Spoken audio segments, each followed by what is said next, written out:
Welcome to Browser in Seconds. If you're new here, special welcome. In this video, I'm gonna teach you how to create bookmark folders here in Brave browser. So this is particularly helpful in organizing websites or tabs that you want to be saved.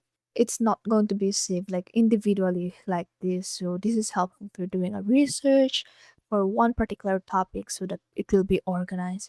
So the first thing you need to do is to bookmark one of the tabs, and then on the folder, click choose another folder. So you can create a new folder, and then for example, we're gonna name this research, click save.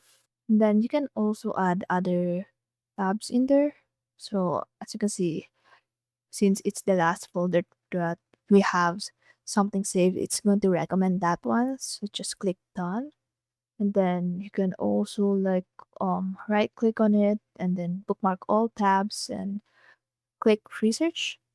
So once you open a new tab, you can see that there's a research folder here. Like if you click it, there's gonna be these tabs and bookmark all tabs. It's saved here to a new folder. And there you have it. Thank you and see you in the next video.